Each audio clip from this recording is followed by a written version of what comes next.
Hello everyone, welcome to exam plus academy. आज के इस वीडियो में हम डिस्कस करेंगे मार्च मंथ का बैंकिंग एंड फाइनेंशियल अवेयरनेस का पार्ट 2। आज हम इसका पार्ट 2 डिस्कस करेंगे और इसका पार्ट 1 ऑलरेडी आ चुका है, जिसे आप लोग हमारे चैनल पे जाके बैंकिंग अवेयरनेस प्लेलिस्ट में देख सकते हैं। और इसका पार्ट 3 जल्द ही मैं आपके लिए लेके आऊंगी।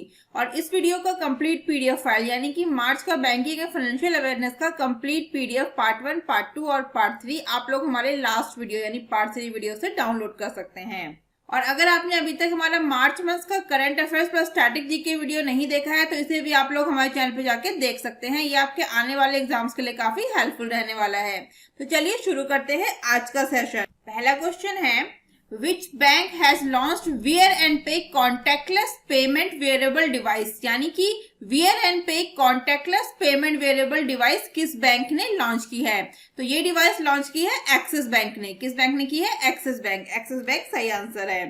तो एक्सिस बैंक ने एक डिवाइस लॉन्च की है जिसका नाम है Wear and Pay। क्या नाम है? Wear and Pay। और जो ये डिवाइस है ये कॉन्टेक्टलेस पेमेंट डिवाइस है under the brand wear and पे। और ये डिवाइस के हम डिफरेंट टाइप के बैंड, की चेन, वॉच लूप और कुछ भी अवेलेबल जो भी इसमें पहनने योग्य है वो हम यूज कर सकते हैं मात्र बैंक से। कितने में? 750 रुपए में। और इस बैंक से और ये डिवाइस के थ्रू हम जो भी एक्सिस बैंक के जितने भी कस्टमर्स हैं वो डायरेक्टली बैंक का डेबिट कार्ड यूज करके पेमेंट कर सकते हैं। तो wear and pay device launch किया है एक्सिस बैंक ने। Axis bank launched a range of variable contactless payment device under the brand wear and pay. These device comes in different forms of wearable like a band, key, chain and watch loop are available starting at rupees 750। 750 रुपये में ये available हैं। और ये जो पहनने योग्य उपकरण है सीधे एक्सिस बैंक के जितने भी कस्टमर्स के बैंक खाते से जुड़े होते हैं और ये नियमित डेबिट कार्ड की तरह ही काम करते हैं। ये जो डिवाइस है वेयर एंड पे के अंडर जो भी डिवाइस आ रहे हैं पहनने योग्य, बैंड, की एक्सेट्रा, ये डायरेक्टली ही जो एक्सिस बैंक के कस्टमर्स हैं बैंक के उनके खाते के डेबिट कार्ड से ये डायरेक्टली जुड़े रहते हैं। यह किसी भी व्यापारी की दुकान पर या फिर कोई भी पेमेंट आप लोग कॉन्टेक्टलेस पेमेंट इसके थ्रू कर सकते हैं। कौन? Axis bank customers. The wearables are directly linked to the bank account of an Axis customers and function like a regular debit card to allow purchase at any merchant store which accepts contactless transactions। तो क्या नाम है इस device का? इसका नाम है Wear and Pay contactless payment wearable device है और इसे एक्सिस बैंक ने लॉन्च किया है। एक्सिस बैंक ने नए where and pay device brand की चेन और वॉच लूप जैसे कई तरह की एसेसरीज भी इसमें अवेलेबल हैं। और जो यूजर्स हैं वो अब भुगतान के लिए स्मार्टफोन और वॉलेट को ले जाने की आवश्यकता उनको नहीं है। चलते फिरते भी वो कॉन्टेक्टलेस पेमेंट कर सकते हैं। इस डिवाइस को आसानी से पहना जा सकता है। इस डिवाइस को पहन के वो लोग कॉन्टेक्टलेस पेमेंट कर सकते हैं। कौन? एक्सिस बैंक के जितने भी कस्टमर्स हैं वो इस डिवाइस को ले सकते हैं। और ये मात्र 750 रुपए में अवेलेबल है एक्सिस बैंक में। एक्सिस बैंक की बात करते हैं तो axis bank commenced operations 1994, headquarters Mumbai Maharashtra, tagline दिल से ओपन। एमडी एंड सीईओ हैं एक्सिस बैंक के अमिताभ चौधरी। नेक्स्ट क्वेश्चन है, Which bank ranks first in the list of digital payment scorecard released by MEITY? यानी कि MEITY द्वारा डिजिटल पेमेंट स्कोरकार्ड की सूची में कौन सा बैंक पहले स्थान पर है ये पूछा गया है। तो MEITY द्वारा जारी डिजिटल पेमेंट स्कोरकार्ड की सूची में स्टेट बैंक ऑफ इंडिया पहले स्थान पर है। तो MEITY का फुल फॉर्म क्या है? यहाँ पे ministry of electronics IT technology. क्या है इसका full form? Ministry of electronics and information technology. IT यहाँ पर है इंफॉर्मेशन टेक्नोलॉजी, यानी कि इलेक्ट्रॉनिक्स और सूचना प्रौद्योगिकी मंत्रालय ने डिजिटल पेमेंट स्कोरकार्ड की सूची जारी की है जिसमें एसबीआई ने लगातार तीसरे महीने भी टॉप किया है। कौन सा बैंक इसमें टॉप पे है पहले स्थान पर? State bank of India. तो डिजिटल पेमेंट स्कोरकार्ड की जो डिजिटल मापदंडों को वाणिज्यिक कमर्शियल बैंकों के प्रदर्शन को ट्रैक करता है। इसमें एसबीआई ने उच्चतम यूपीआई लेन देन की मात्रा दर्ज करके शीर्ष लिमिट बैंक को बनाए रखा है जिसकी कीमत लगभग 640 मिलियन रुपये थी। कितनी थी? 640 मिलियन रुपए। यानी कि digital payment scorecard tracks the performance of the commercial bank on several digital parameters. SBI maintained the top parameter bank by recording the highest UPI transactions volume which accounted for nearly rupees 640 million। कितना है? तो याद रखिएगा MEIT द्वारा जारी digital payment scorecard की सूची में स्टेट बैंक ऑफ इंडिया ने टॉप किया है, ये इसमें पहले स्थान पर है। तो एसबीआई डेबिट कार्ड के सबसे बड़े जारीकर्ता के रूप में भी उभरा है। इसमें जो एसबीआई है, SBI has also emerge the largest issuer of debit cards. It issued over 290 million debit cards. लगभग कितने किया है इसने? 290 मिलियन डेबिट कार्ड इशू किए हैं स्टेट बैंक ऑफ इंडिया ने। कितना? 290 मिलियन डेबिट कार्ड इशू किए हैं स्टेट बैंक ऑफ इंडिया ने। ये कंटेंट जो है ये काफी इंपॉर्टेंट है, इसमें से क्वेश्चंस भी पुट अप हो सकते हैं, तो ये कंटेंट भी आप लोग जरूर से पढ़ के जाइएगा, या फिर पीडीएफ डाउनलोड करके या फिर वीडियो को पॉज करके आप इस कंटेंट को इजीली पढ़ सकते हैं, क्योंकि कंटेंट से भी काफी ज्यादा क्वेश्चंस पुट अप होते हैं। बात करते हैं एसबीआई की। तो एसबीआई के चेयरपर्सन है दिनेश कुमार खारा, हेडक्वार्टर है मुंबई, और एसबीआई की स्थापना हुई थी 1 जुलाई 1955 में। स्टैटिक क्वेश्चन बनते हैं बैंकिंग के, इंपॉर्टेंट हैं। नेक्स्ट क्वेश्चन पे चलते हैं।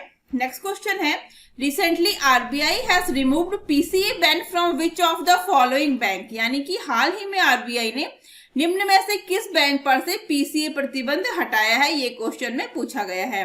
तो रिजर्व बैंक ऑफ इंडिया ने अभी आईडीबीआई बैंक से पीसीए जो का प्रतिबंध हटा दिया है। किस बैंक से? आईडीबीआई बैंक से। तो भारतीय रिजर्व बैंक ने आईडीबीआई को अपने संवर्धित विनायक परिरक्षण या प्रॉम्प्ट करेक्टिव एक्शन, क्या उसका फुल फॉर्म हो जाता है पीसीए का? Prompt corrective action, PCA. PCA का फुल फॉर्म भी इंपॉर्टेंट है, याद कर लीजिएगा, इसका फुल फॉर्म हो जाएगा प्रॉम्प्ट करेक्टिव एक्शन, पीसीए। तो RBI has removed from its enhanced regulatory supervision of PCA framework.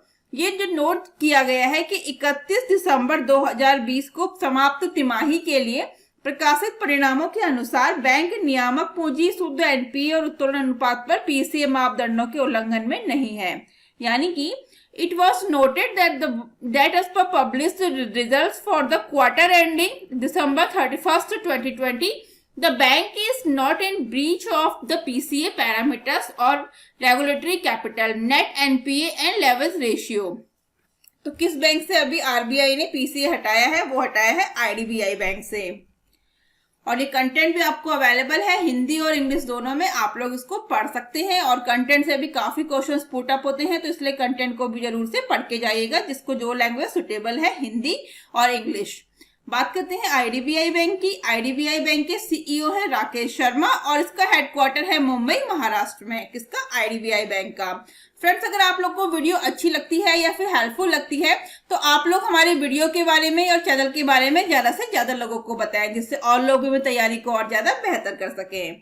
तो चलिए चलते हैं हमारे नेक्स्ट क्वेश्चन पे। हमारा नेक्स्ट क्वेश्चन है, which bank has launch the SmartUp advance program. यानी कि स्मार्टअप उन्नति कार्यक्रम किस बैंक के द्वारा शुरू किया गया है, ये क्वेश्चन में पूछा गया है। तो स्मार्टअप उन्नति वो लॉन्च किया है एचडीएफसी बैंक ने। किस बैंक ने? एचडीएफसी बैंक ने लॉन्च किया है। इसका नाम है स्मार्टअप उन्नति। तो अंतर्राष्ट्रीय महिला दिवस कब था? अंतर्राष्ट्रीय महिला दिवस वो था 8 मार्च को। इसे इंटरनेशनल वुमेन्स डे, अंतर्राष्ट्रीय महिला दिवस बोलते हैं। यह 8 मार्च को था। तो अंतर्राष्ट्रीय महिला दिवस के अवसर पर एचडीएफसी बैंक ने बैंक में महिला अधिकारियों द्वारा महिला उद्यमियों को सलाह देने के लिए स्मार्टअप उन्नति नामक एक समर्पित कार्यक्रम शुरू करने की घोषणा की है। यानी कि HDFC bank on the occasion of international women's day has announced the launch of dedicated program named SmartUp Unnati for mentoring women's entrepreneurs by women's leaders at the bank. तो क्या किसने लॉन्च किया है ये स्मार्टअप उन्नति? ये लॉन्च किया है एचडीएफसी बैंक ने। और किन के लिए लॉन्च किया है?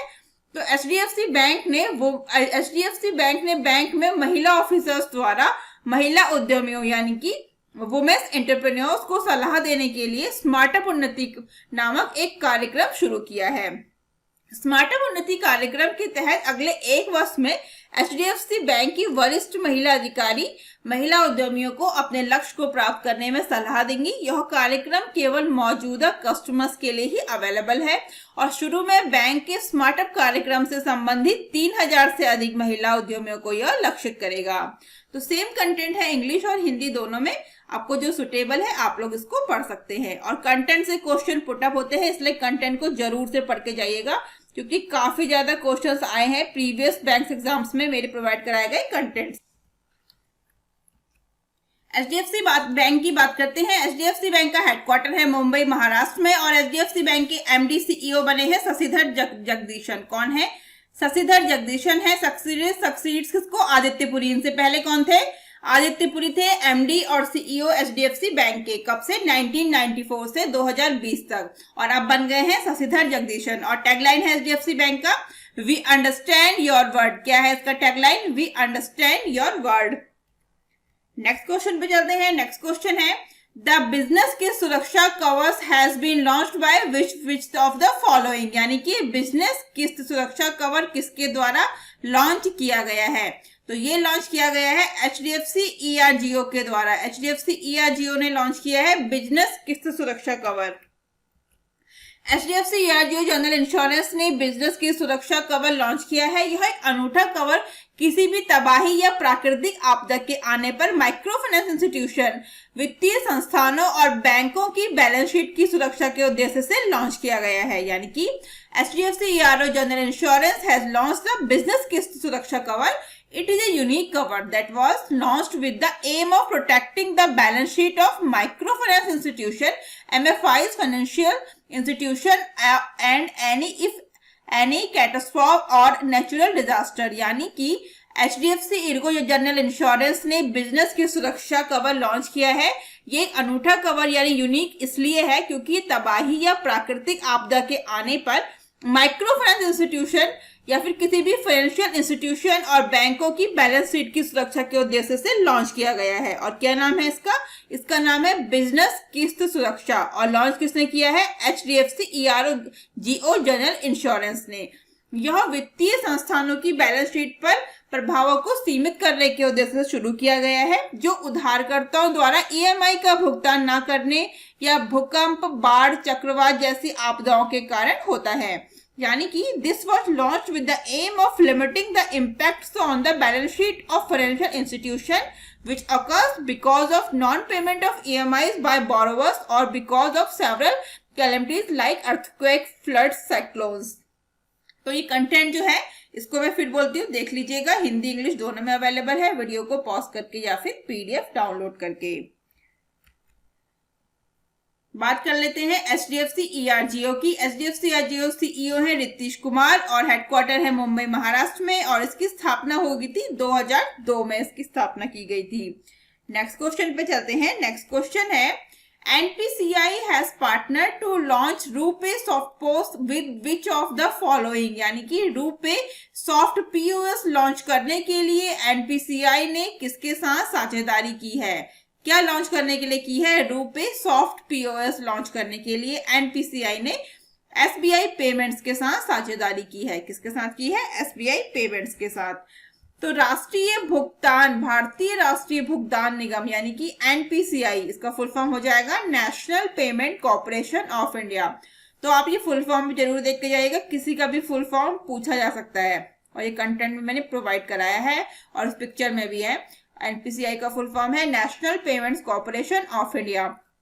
तो NPCI और SBI पेमेंट्स ने भारतीय व्यापारियों के लिए RuPay Soft POS लॉन्च करने के लिए साझेदारी की है और RuPay Soft POS समाधान मामूली लागत पर खुदरा विक्रेताओं को लागत प्रभावी स्वीकृति बुनियादी ढांचा प्रदान करेगा। यानी कि the RuPay Soft POS solution will provide a cost effective acceptance infrastructure to retailers at a nominal cost.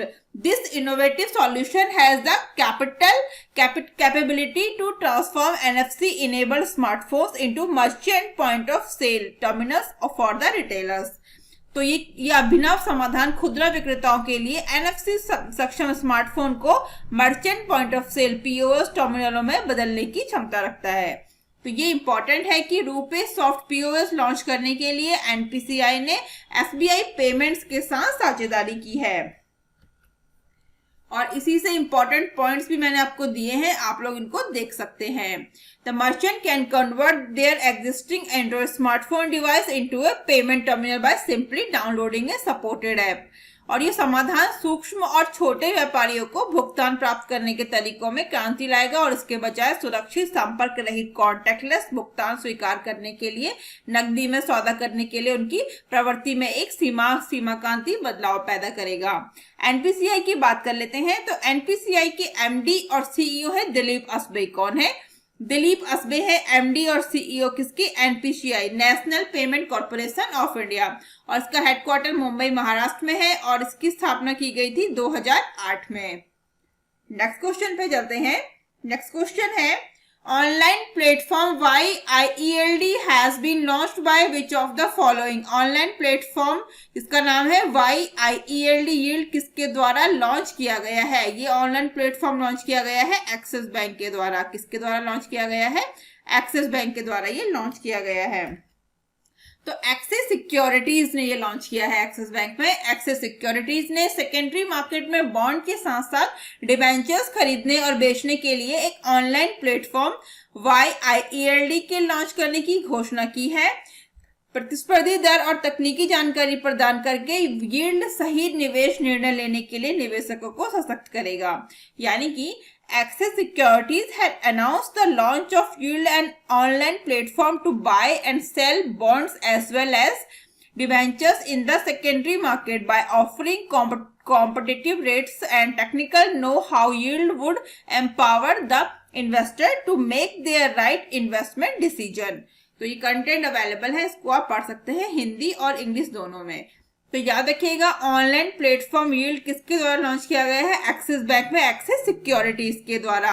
The trade and settlement of transaction executed will be reported on the BSE NDS platform. निष्पादित लेन then का व्यापार और निपटान BSE NDS platform पर report किया जाएगा।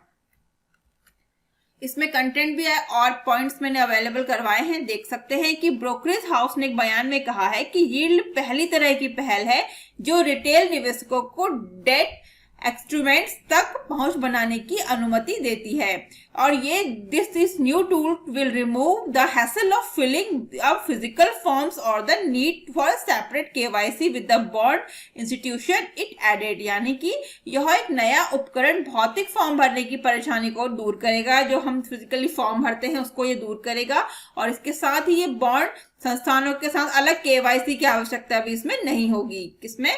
जिसकी हम बात कर रहे हैं यील्ड ऑनलाइन प्लेटफॉर्म जो एक्सिस बैंक में एक्सिस सिक्योरिटीज ने लॉन्च किया है। बात करते हैं एक्सिस बैंक की। तो axis bank commenced operation 1994, headquarters Mumbai Maharashtra, tagline दिल से ओपन और MD CEO है अमिताभ चौधरी। और जो मैंने इसमें कंटेंट प्रोवाइड कराया है पॉइंट में डिफरेंट वो अभी आप देख सकते हैं PDF डाउनलोड करके या फिर वीडियो को पॉज करके। अब चलते हैं नेक्स्ट क्वेश्चन पे। नेक्स्ट क्वेश्चन है Which bank has partnered with the Indian Army to handle salary accounts? यानी कि वेतन खाते संभालने के लिए भारतीय सेना के साथ किस बैंक ने साझेदारी की है? तो वो अभी की है कोटक महिंद्रा बैंक ने। कोटक महिंद्रा बैंक ने की है इंडियन आर्मी भारतीय सेना के साथ साझेदारी की है वेतन खाते संभालने के लिए। तो private sector lander Kotak Mahindra will handle the salary account of the Indian army personnel. The bank has signed A MOU memorandum of understanding with the Indian army here for a salary account.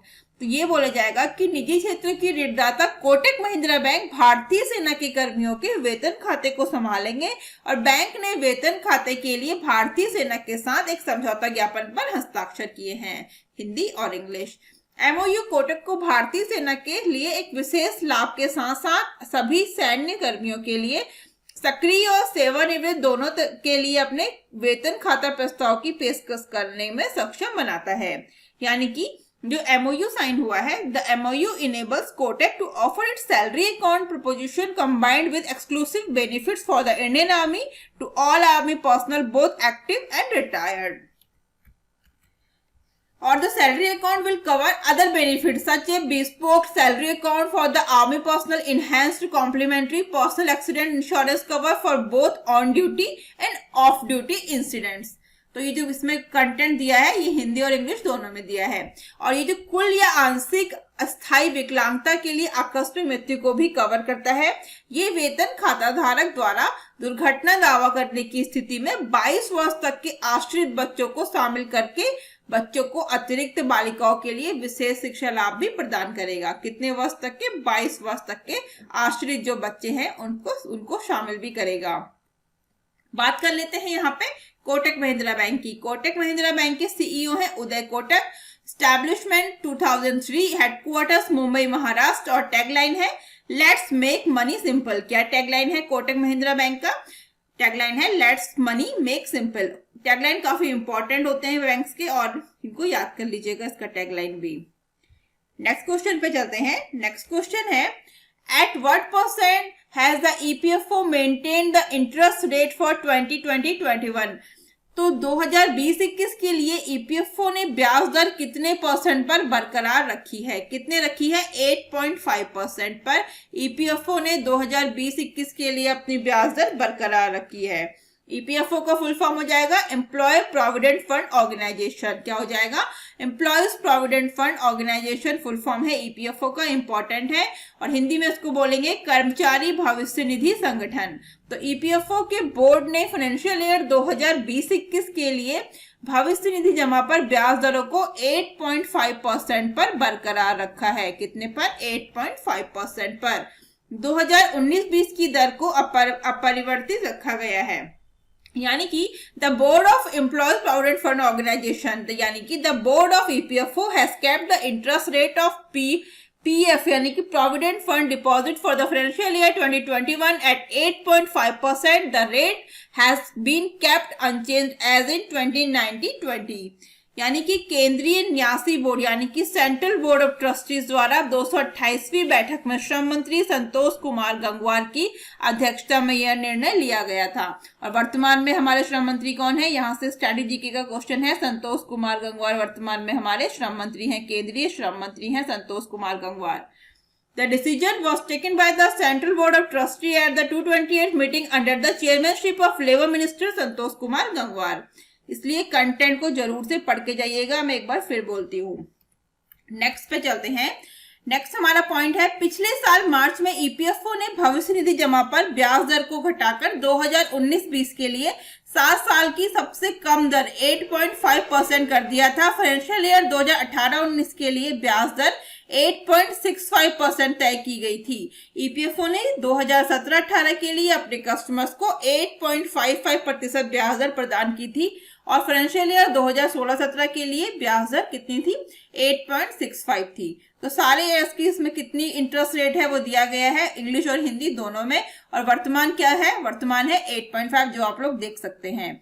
बात कर लेते हैं EPFO की। CEO कौन है EPFO के? सुनील बर्थवाल हैं CEO EPFO के। ईपीएफओ की स्थापना की गई थी 4 मार्च 1952 को और इसका हेडक्वार्टर है न्यू दिल्ली। न्यू दिल्ली में हेडक्वार्टर है ईपीएफओ का। चलते हैं हमारे नेक्स्ट क्वेश्चन पे। हमारा नेक्स्ट क्वेश्चन है who has been appointed as the first VP and COO of the Federal Reserve Bank. यानी कि फेडरल रिजर्व बैंक की प्रथम वीपी और सीईओ के रूप में किसे नियुक्त किया गया है? ये क्वेश्चन में पूछा गया है। तो किसे नियुक्त किया गया है? Naureen Hassan. Naureen Hassan is the right answer. Naureen Hassan को नियुक्त किया गया है फेडरल रिजर्व बैंक की फर्स्ट वीपी और सीईओ के रूप में। भारतीय मूल के नौरीन हसन ने फेडरल रिजर्व सिस्टम के गवर्नेंस बोर्ड द्वारा न्यूयॉर्क स्थित फेडरल रिजर्व बैंक के पहले उपाध्यक्ष और मुख्य परिचालन अधिकारी के रूप में नियुक्त किया गया है। यानी कि Indian origin Naureen Hassan has been appointed as the first vice president and chief operating officer यानी कि COO of the New York based Federal Reserve Bank by the Board of Governors of the Federal Reserve System। तो याद रखिएगा federal Reserve Bank की first VP और CEO के COO यानी कि चीफ ऑपरेटिंग ऑफिसर्स के रूप में नौरीन हसन को नियुक्त किया गया है। Hassan, whose parents has immigrated from India, is a 25 years veteran of the financial service industry with expertise in strategy, digital transformation, cybersecurity and regulatory risk management। उनके माता पिता भारत से आकर बस गए थे। उसके पास रणनीति, डिजिटल परिवर्तन, साइबर सुरक्षा और विनियामक जोखिम प्रबंधन में विशेषज्ञता के साथ वित्तीय सेवा उद्योग का 25 वर्षों का इनका अनुभव भी है। किसका? नौरीन हसन का। इंपॉर्टेंट क्वेश्चन है कि फेडरल बैंक के प्रथम वीपी और सीईओ के रूप में किसे नियुक्त किया गया है? नौरीन हसन को। कुछ इंपॉर्टेंट पॉइंट्स भी हैं, ये आप लोग देख सकते हैं वीडियो को पॉज करके। बात कर लेते हैं फेडरल रिजर्व बैंक की। तो फेडरल रिजर्व बैंक के सीईओ हैं जॉन सी विलियम्स। कौन है? जॉन सी विलियम्स सीईओ हैं फेडरल रिजर्व बैंक के।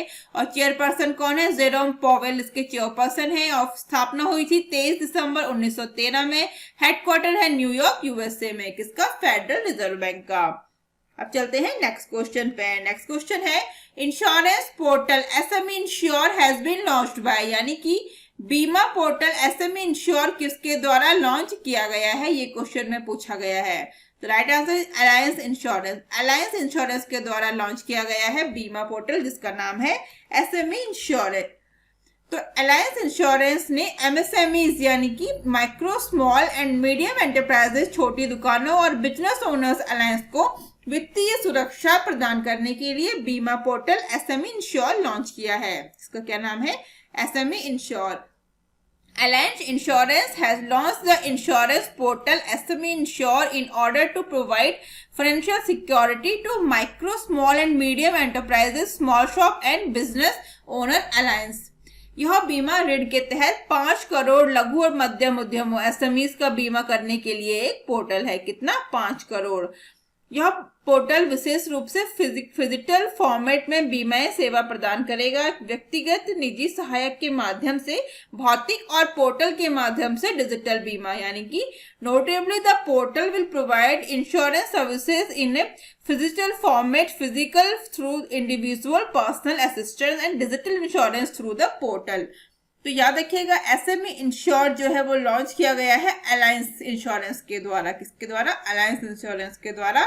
और ये अलायंस इंश्योरेंस ने एसएमई, छोटी दुकानों और बिजनेस ओनर्स को वित्तीय सुरक्षा प्रदान करने के लिए लॉन्च किया है, जिसका नाम है एसएमई इंश्योर।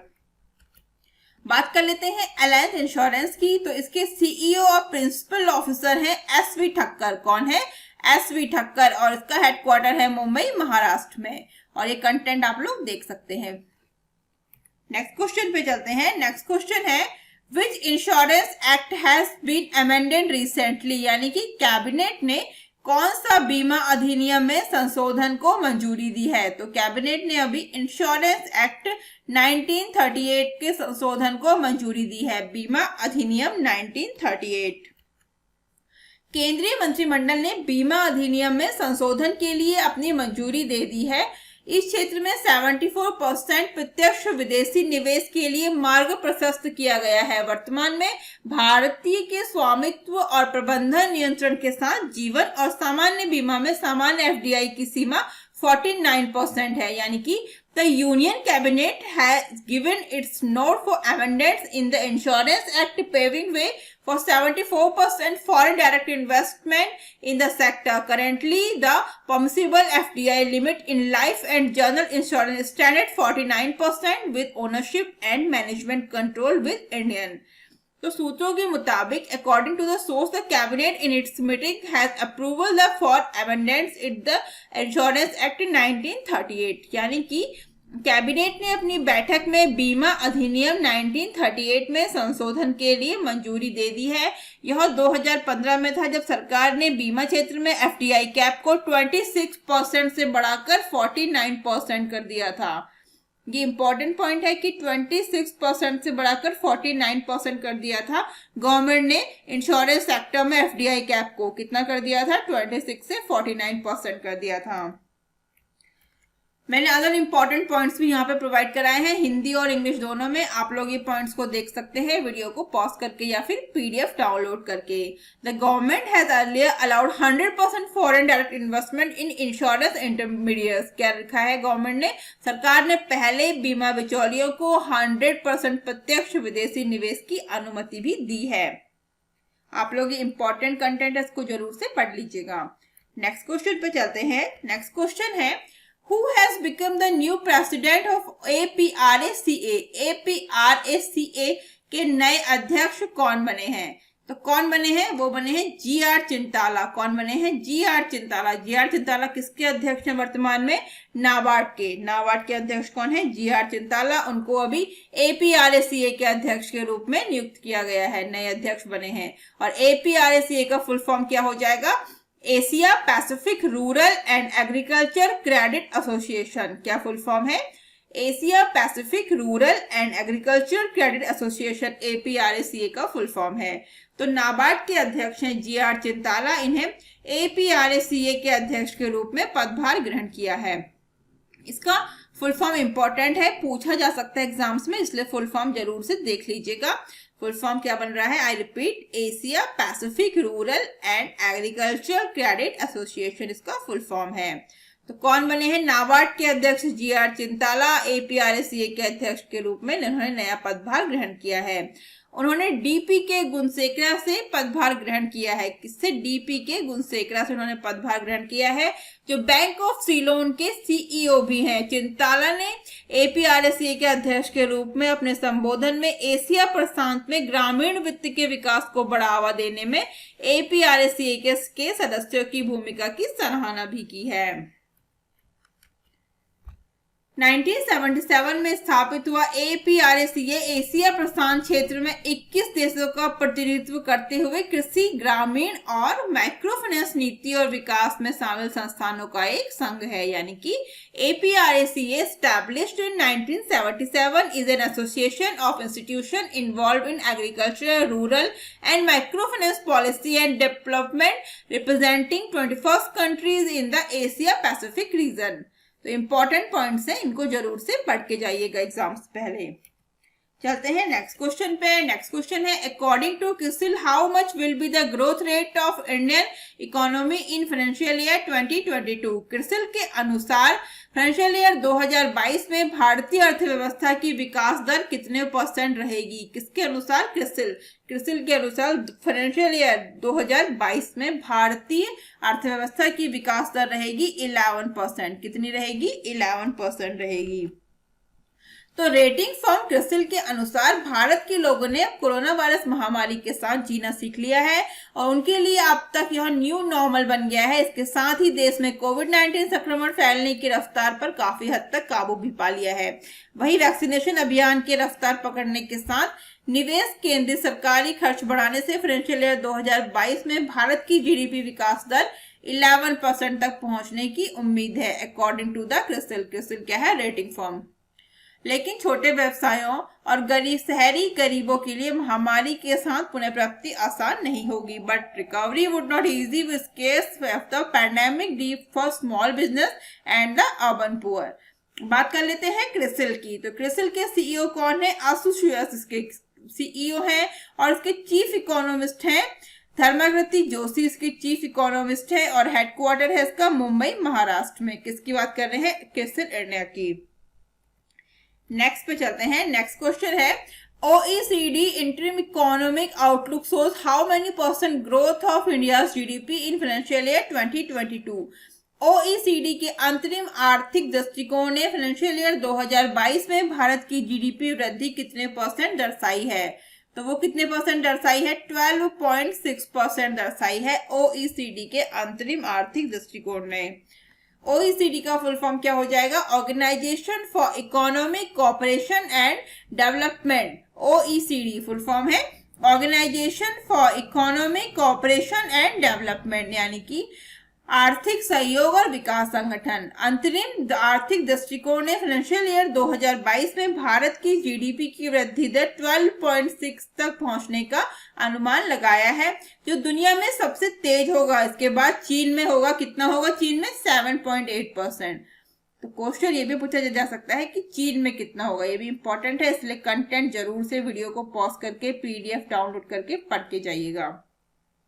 बात करते हैं भारत की GDP। भारत की GDP अगले वित्तीय वर्ष में 5.4% बढ़ने की उम्मीद है, जो कई बड़ी उभरती बाजार अर्थव्यवस्थाओं के तेजी से बढ़ाव के कारण है। कंटेंट इंग्लिश और हिंदी दोनों में है। पॉइंट हिंदी और इंग्लिश दोनों में अवेलेबल है। बात कर लेते हैं ओईसीडी की। ओईसीडी का हेडक्वार्टर है पेरिस, फ्रांस में। स्थापना हुई थी इसकी 30 सितंबर 1961 में और सेक्रेटरी जनरल है जोस एंजल गुर्रिया। कौन है? जोस एंजल गुर्रिया के सेक्रेटरी जनरल है ओईसीडी के। नेक्स्ट क्वेश्चन पे चलते हैं। नेक्स्ट क्वेश्चन है which country is at the top in the economic freedom index 2021, यानी कि आर्थिक स्वतंत्रता सूचकांक 2021 में शीर्ष पर कौन सा देश है? ये क्वेश्चन में पूछा गया है। तो सिंगापुर जो है इसमें टॉप पे है। सिंगापुर को किसमें है? इकोनॉमिक फ्रीडम इंडेक्स 2021 में शीर्ष पर कौन सी कंट्री है? सिंगापुर। सिंगापुर इसमें टॉप पे है। एक अमेरिकी रूढ़िवादी थिंक टैंक हेरिटेज फाउंडेशन ने हाल ही में इकोनॉमिक फ्रीडम इंडेक्स लॉन्च किया गया है।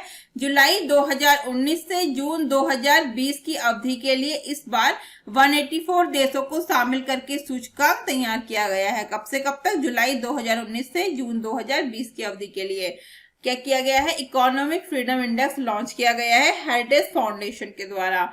तो यह सूचकांक कोविड-19 महामारी के कारण जीवन के साथ साथ वैश्विक अर्थव्यवस्था में हुए उलटफेर के बाद पहली बार प्रकाशित किया गया है और स्कोरिंग सरकारों द्वारा स्वास्थ्य संकट पर दी गई प्रतिक्रिया की एक छोटी सीमा को दर्शाता है। यानी कि this is the first time the index has been published since the COVID-19 pandemic overturned lives as well as global economies, and the scoring reflects a small extent how governments has responded to health crisis. इस सूचकांक में Singapore ने लगातार दूसरे वर्ष वैश्विक rank में शीर्ष स्थान हासिल किया है। यानी कि in the index Singapore has the global ranking for the second consecutive year. किसने?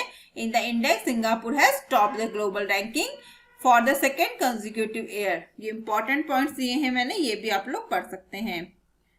बात कर लेते हैं हेरिटेज फाउंडेशन की। हेरिटेज फाउंडेशन का हेडक्वार्टर है वॉशिंगटन डीसी यूएस में और इसकी स्थापना की गई थी 16 फरवरी 1973 में और इसके चेयरपर्सन है थॉमस ए सॉन्डर्स III। फ्रेंड्स, आज के इस वीडियो को हम लोग यहीं पे समाप्त करते हैं। आप लोग हमसे डिफरेंट सोशल मीडिया प्लेटफॉर्म पर भी जुड़ सकते हैं। Instagram, Facebook, Telegram, Twitter, Gmail, WhatsApp का लिंक आपको नीचे डिस्क्रिप्शन बॉक्स में मिल जाएगा। अगर आपको ऐसे ही हेल्पफुल वीडियो चाहिए तो इसके लिए आप लोग हमारे चैनल को सब्सक्राइब करके बेल आइकन दबा लीजिए, जिससे आपको डेली जो भी हमारे चैनल पे वीडियोस पड़े उसकी नोटिफिकेशन सबसे पहले मिल सके। तो आज के लिए बस इतना ही। जल्दी मिलते हैं हमारे नेक्स्ट वीडियो में। Thank you, thanks for watching.